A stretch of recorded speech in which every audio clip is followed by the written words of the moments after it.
Hello and welcome to another edition of Executive Corner Expert Talks. I'm James Preston and it's great to have your company. Virtual reality has gradually seeped into just about every corner of our life, whether it be warehouse zombie experiences for use in logistics, music concerts, or perhaps even to bring the ancient world back to life. At least that's the goal of Lithodomos. Lithodomos has a mission to bring the ancient world to life for everybody. It was founded in 2016 by a group of archaeologists, artists and software developers who offer educational, engaging and entertaining virtual reality experiences. Dr. Simon Young is the founder and chief content officer of Lithodomos and he joins me now. Dr. Young, a very good afternoon to you. Oh, very good afternoon to you as well. Mate, it's a really cool concept you've developed. Let's go back to 2016 when you first started it. What was the inspiration behind doing so? Well, I was doing my PhD, finishing off my PhD at the time, and I was a pure academic at that stage, and I was looking at ways of visualizing how ancient Greek and Roman cities looked, basically for my research. And around that time, virtual reality had experienced a resurgence with the launch of the Oculus Rift development kits. And I got my hands on one of them and came up with the idea that, well, I wonder if I could put some of my research into this virtual reality headset and see what I could come up with. And I'll never forget the day when I put on a headset and found myself standing in the Roman Forum. Literally, the hairs on my arms and the back of my neck stood up. And what was more is I realized that what I was looking at was archaeologically and historically correct. It wasn't some kind of fantasy from a Hollywood studio.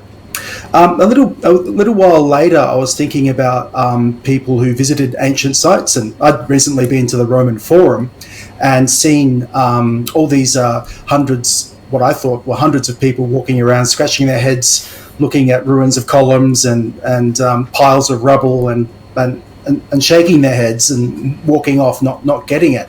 And in my mind, I was thinking, but don't you realize how amazing this temple was? You know, it was one of the biggest temples in the Roman world, but no. And then I thought to myself, I wonder if they had a virtual reality headset on site, whether or not you could visualize it there and it would match. And I thought, well, maybe get a backpack and put a CPU in the backpack and walk around. But just around that time, the Samsung Gear VR came out, which was the first high-resolution portable virtual reality headset. So I thought, oh, this is great. What about putting the reconstructions into this and walking around? Then I thought, well, how many people actually go to the Roman Forum? A few thousand a year? Well, you can imagine my surprise when I saw that the figure was more like 5 million a year who went to the Roman Forum. And couple that up with people who visit archaeological sites and museums annually, pre-COVID, of course, in Europe, and we're talking about hundreds of millions of people who pay for a ticket to go in to visit these sites in Europe alone. So I thought, well, there's a potentially a business case in this. So I met this guy at a bachelor party and pitched the idea. And he had a tech incubator in South Melbourne. We got together and put together a business plan. And in early 2017, we raised our first round of funding.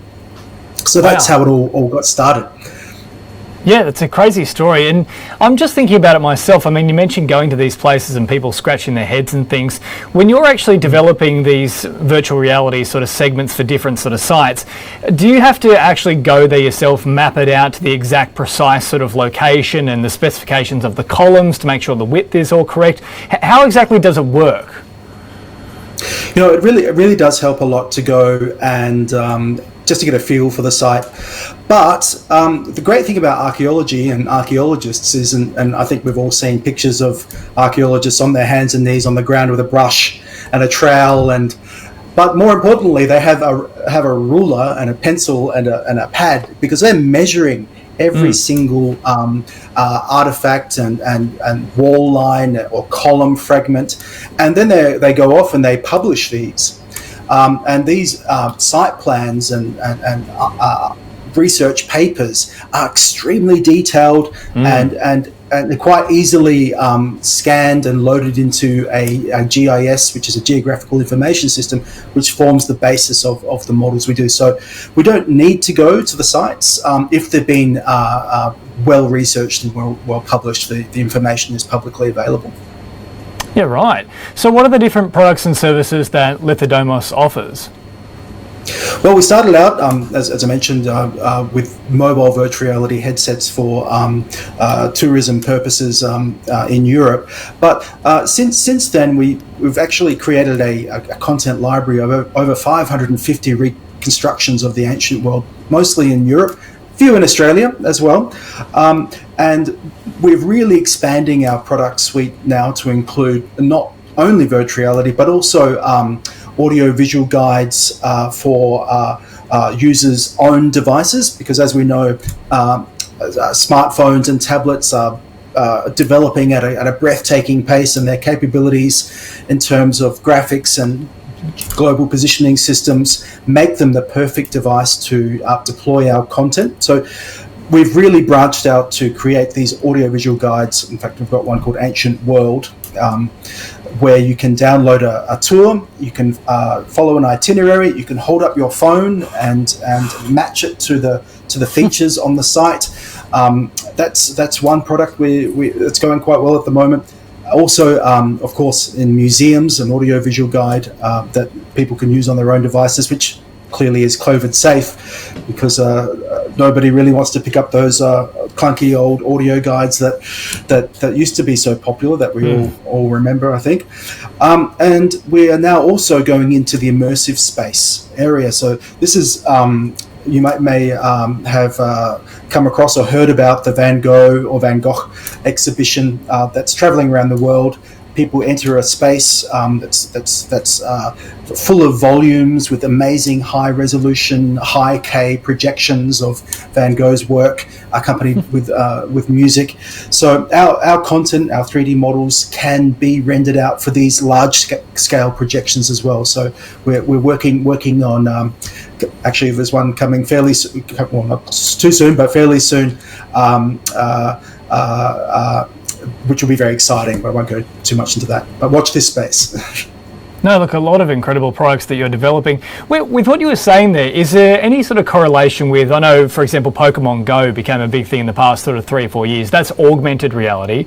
When you're using the smartphones, is it anything like that, or is it still a completely sort of standalone, separate thing where you need the VR headset and things like that?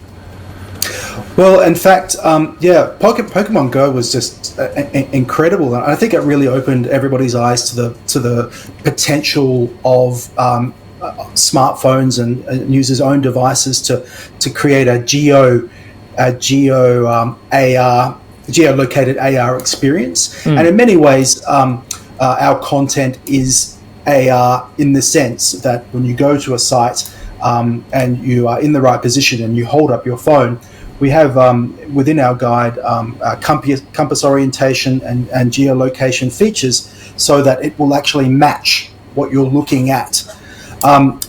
So in a sense, that is AR. I mean, for a real AR application is something that matches a feature and projects it and builds up that feature. And many people might be surprised to know that Pokemon Go wasn't. It was AR, but really what it was doing, if you remember, was taking a photograph of what you could see on the ground and just superimposing a picture of a monster. There was no feature matching going on at all there. It was just an animation of something there on the ground. So yeah, augmented reality is something, is a conceptual idea, and I think it's got a fantastic future, especially in terms of geolocation and smart glasses and whatnot. Yeah, no, it's all really exciting. The space is evolving so rapidly. You mentioned as well with the smartphones, their capabilities. It's incredible to think what we might be seeing in just a few years from now. Could you just let us know exactly what industries you are dealing with? Is it purely sort of museums, or is it branching out into all sorts of different avenues? Well, definitely our primary use case for the Ancient World Guide is for archaeological sites. So that's the best product fit there. And it goes back to that you're at the Roman Forum or some other heritage site, and you are faced with a complex ruin or heritage site of value that is difficult to understand. Well, that's where you take out your smartphone and you get all the information you need, where you need it and when you need it. So sites are definitely our primary market. However, we are also working with universities. We have a ongoing project with a university in the States, Gonzaga University, where the lecturer has incorporated virtual reality into the curriculum, so that students are encouraged to not only experience virtual reality to see what the ancient world looked like, but also to design their own virtual reality experiences and do all the research necessary to create a piece of virtual reality themselves. So the education benefit of this technology is also incredible. Look, it's come a long way since I was at school, where it was, the pencil, the paper, that's it, and then use your imagination, off you go with the fairies. So pretty crazy stuff there. Now, just before I let you go, Dr. Simon Young, in your opinion, what competitive advantage does Lithodomos have against its peers also working in that VR space? Well, VR and heritage, that's an excellent question. I remember back in the early days, there was a company that decided that they were going to create a virtual reality university for every subject. And I thought, gee, that's going to be really hard. So I think what our competitive advantage is, first of all, the accuracy and the integrity of our content. We are archaeologists. We do our research. We make sure that everything we present is historically accurate and fact checkable. That's our first advantage. The second advantage is the quality of our content is amazing. If you get a chance to have a look at our website, we've been recognised by UNESCO. And also by leaders in the field as being among, if not the best, in the field of recreating historical and heritage environments. So that, let's say, niche, accurate heritage edge is what really sets us apart from our peers. Yeah, well said. And look, you mentioned there as well the name of the website. What is it? So 𝐴ncient-world.co is the audiovisual guide, where you can check out Rome, Athens, Pompeii, Ostia, also Hobart if you're an Australian, and a number of other tours. And then our company website for museums and exhibitions is lithodomosvr.com. Well, perfect. Dr. Simon Young, thank you so much for your time. Really fascinating chat. Pleasure. That's Dr. Simon Young, founder and Chief Content Officer of Lithodomos, who use virtual reality to bring the ancient world to life. Really incredible concept, and if you missed any part of our chat, you can catch it on the YouTube channel very shortly at 𝐊𝐼 Media. And don't forget to check out the entire catalogue of expert talks on the platform as well. Now stay tuned to 𝐊𝐼 TV. 𝐊𝐼 Sports is next.